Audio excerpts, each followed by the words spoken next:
안녕하십니까. 자, 국정차학인데요. 일단 마지막에 경제학하고 법과목은요, 가성비, 시간 대비 좀 효율성이 떨어지는 편이에요. 그래서 삼순환 시기에 이제 국정차학에 좀 초점 맞추시고, 점수가 안 나온다고 하지만, 안 나온 과목에서 점수를 올렸을 때, 이제 고득점도 가능하거든요.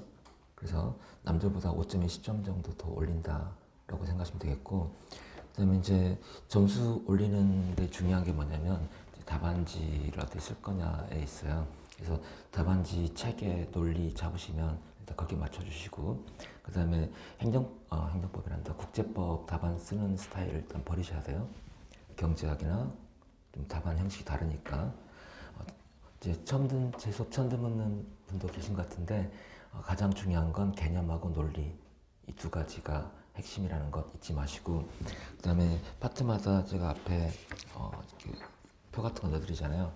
이제 기출문제 보시면 이제 자주 나오는 것, 그 다음에 중요한 것, 덜 중요한 것 이런 게 있기 때문에, 그래서 나중에 이거를 가지고 정리가 됐다 안 됐다를 체크하는 용도로 활용하시면 돼요. 일단 크게 본다면 국정식 기초 개념, 그 다음에 이론 패러다임, 그 다음에 이제 이슈, 그리고 이제 외교사 이렇게 세 파트로 나뉘는데, 앞에 뒤에 기초 개념하고 한국의 대의 전략 이렇게 넣었어요. 일단 뭐 대충 하나 나온다고 보시면 돼요. 그리고 외교사에서 단독 문제 나올 때는 그냥 설명하세요, 설명하라 이래 나오고, 보통은 여기 있는 내용하고 연결시켜내거나 이렇게 연결시켜내거나, 결합된 문제는 큰 문제로 나오는 거고, 그다음에 설명하라 문제는 작은 문제로 나오는 경우가 많습니다. 자, 그러면 일단 이런 패러다임이 중요하긴 한데, 이거는 이제 막판 가면은 정리가 체계적으로 딱 잡히면 크게 문제는 안 돼요. 개별 이슈에서 여러분이 얼마나 잘 챙겨가는지 이게 중요할 거고. 자, 그러면 일단 기초 개념에서는 다 세 파트 나누는데, 국력과 국익, 주권안보, 무정부성. 그러면 이론 패러다임 이슈 외교사에서 여기 있는 일단 무정부성 깔아놓은 상태에서 국력 국익, 주권안보가 어떻게 결합되는지 항상 이걸 생각하면서 염두에 두면서 이 내용들을 보면 될 거다. 자, 그러면 이 페이지 보시면요,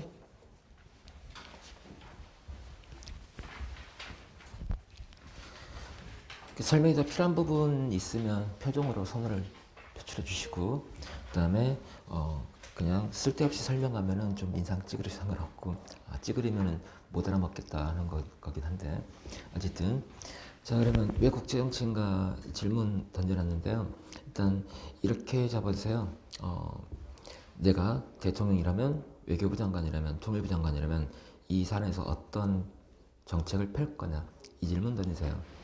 그 다음에 답안 볼 때 가끔 이런 게 있어요. 답안지 보면 매국노 같은. 그러니까 가장 중요한 건 대한민국 국익과 안보를 위해서 무엇이 필요한지라는 질문이 있어야 돼요. 일단 우리가 배우는 이론들은 일단 서구학자들이고 특히 미국학자들 위주로 돼 있기 때문에 미국의 국익에 대한 처방을 주로 하는 거지, 한국의 국익 그런 건 일단 고려 대상이 아닙니다.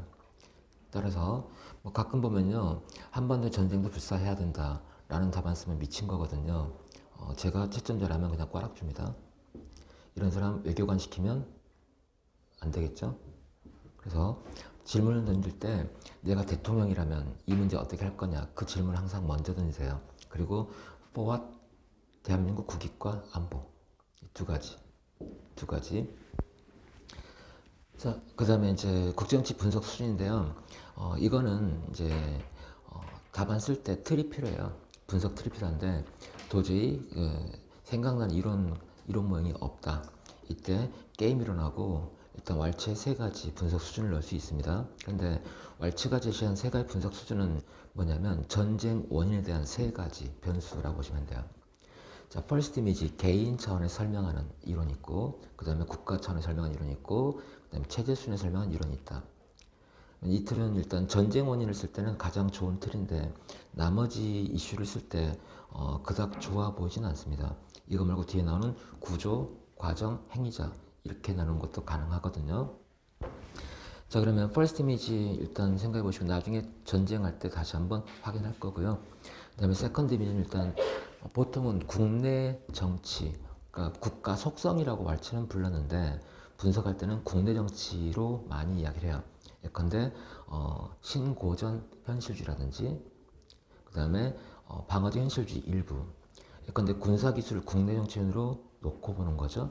왈츠는 이걸 구조순에서 군사기술을 넣지만 그래서 일단 원래는 국가 속성이지만 보통 텍스트를 보면은 세컨드 이미지라는 얘기에서 정치 체제, 경제 체제뿐만 아니라 국내 정치인까지 고려한다. 펄스 이미지는 여러분 아시듯이 인간의 본성으로 봤지만 실제 분석에서는 지도자, 엘리트의 퍼스널리티 이렇게 많이 넣거든요. 서드 이미지에는 체제순인데 체제는 구조와 과정이 있어요. 왈츠는 그중에 구조에 포커스 맞췄지만 예컨대 신자유 제도주는 체제 수준에서 과정에 초점 맞춥니다. 그리고 벤트하면 행위자 구조는 상호 구성한다 라고 표현하죠. 근데 굳이 언급한다면 과정 차원을 강조해요. 과정 차원을 강조해요. 자, 그 다음에 국제정치 분석 툴로스 게임 이론인데 이 게임 이론은 협상 나온다, 대북 정책이라든지 협상에 대한 얘기가 나올 때 게임 이론 괜찮고요. 그 다음에 어떤 특정한 그 사례 분석에서도 게임 이론을 통한 분석도 괜찮아요. 근데 첫 번째 일단 무엇이 더 선호된다라는 표시가 있죠. 그다음에 두 번째 보수 구조가 적혀 있어요.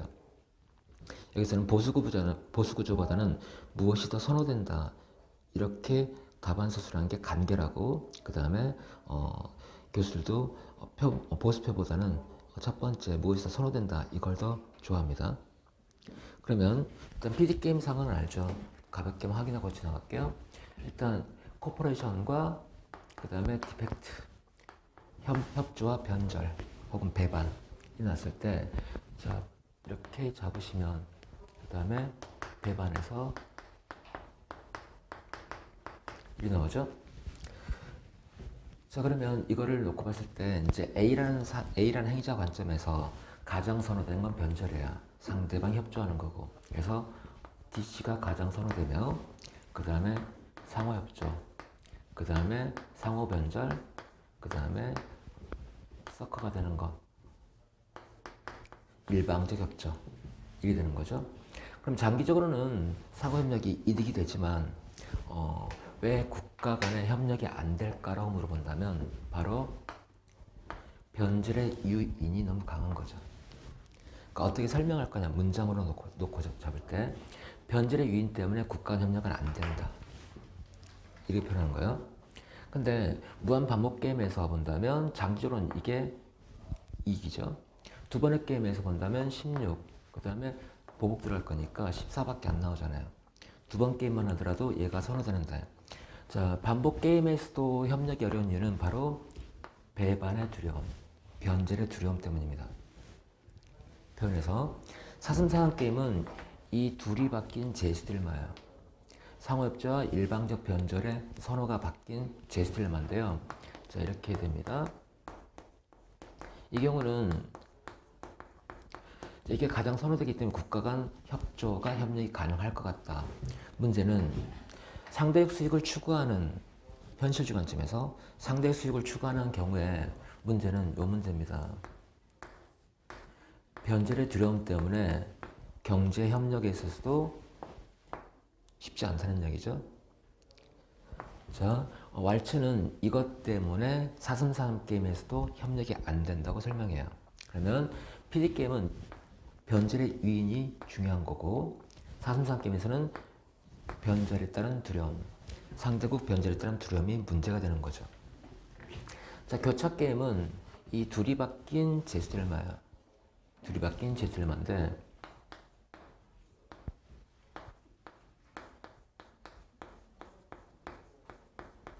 이 경우는 자, 배반이 무엇보다 항상 선호되기 때문에 교차 게임으로 돌입하는 순간 국가 간 협력은 애초에 될 수가 없습니다. 이거를 커엔과 나의 악셀러드는 공동의 이해관계가 존재할 때 국가 협력이 가능한데 공통의 이익이 존재하지 않습니다. 따라서 교차 게임은 어차피 딜레마라고 말하긴 뭐예요? 전체적으로 보수가 제일 상호협조가 큰 것도 아니고, 그 다음에 개별 행위자에게 있어서 협조가 필요한 것도 아니고. 근데 왜 딜레마로 보느냐면, 자, 교차 게임 상황에서 국가 협력이 정말 필요한 상황이 있어요. 그런 경우에도 협력이 불가능하기 때문에 딜레마라 부르는 거고, 교차 게임은 애초에 협력이 될 수 없다. 자, 사슴산 게임이나 PD 게임은 특정한 조건이 충족된 경우 협력이 상호협조를 끊을 수 있다라고 설명하지만, 이 경우는 그렇지 않기 때문에 그 다음에 치킨 게임은 두 개 선호가 뒤바뀐 제스처를 볼 수 있어요.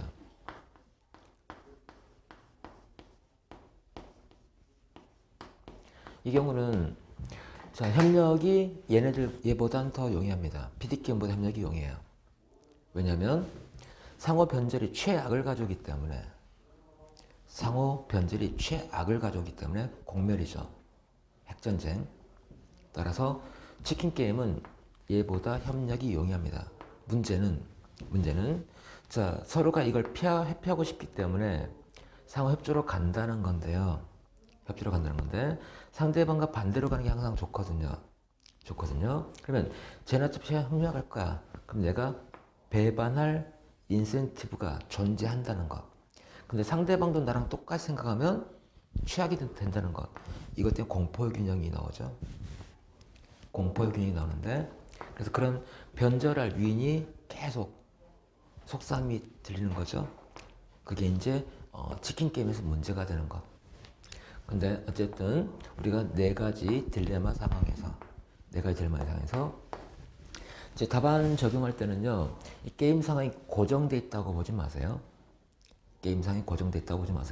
자, 기억 더듬어 보자.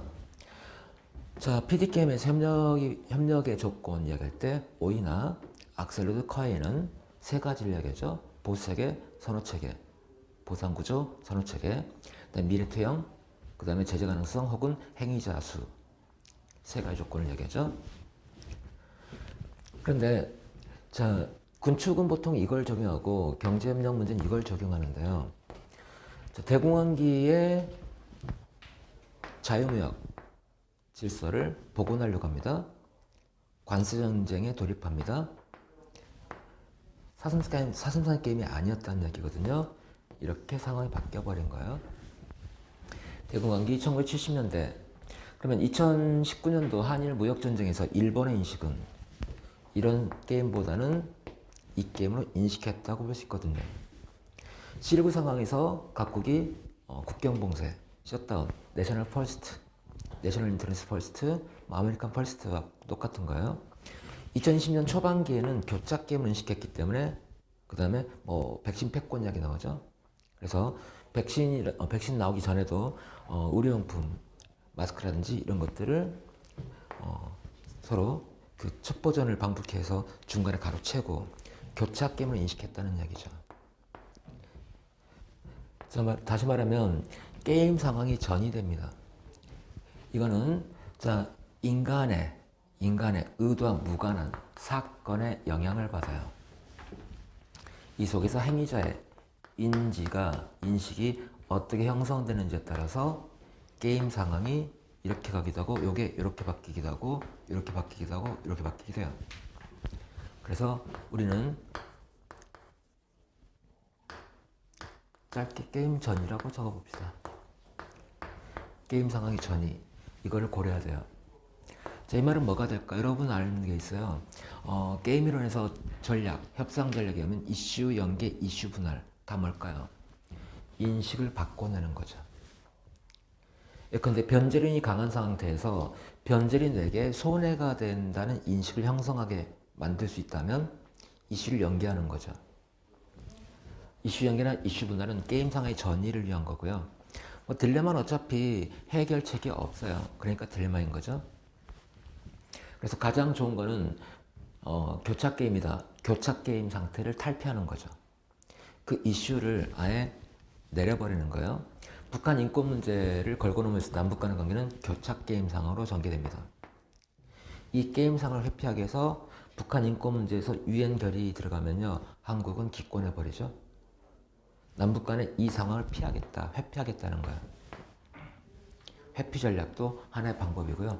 출구 전략, 회피 전략 어떻게 벗어나느냐? 이제 다양한 것들이 있는데 가장 좋은 건 PD게임이나 교차게임 회피하는 게 가장 좋을 거고, 그 다음에 때로는 이슈 연기나 이슈 분할 전략 등을 통해서 그 게임상에 대한 인식을 바꿔내는 이런 전략들을 쓰겠죠. 자, 그래서 게임을 적용했을 때 왜 협조가 안 되는지, 이 속에서 협조가 가능한 조건은 무엇인지 이걸 찾아내는 게 중요할 겁니다. 나중에 게임론 설명할 때 다시 한번 보도록 하고요. 한번 앞부분 넣었으니까 읽어보시고 북핵 문제도 한번 확인해 보세요.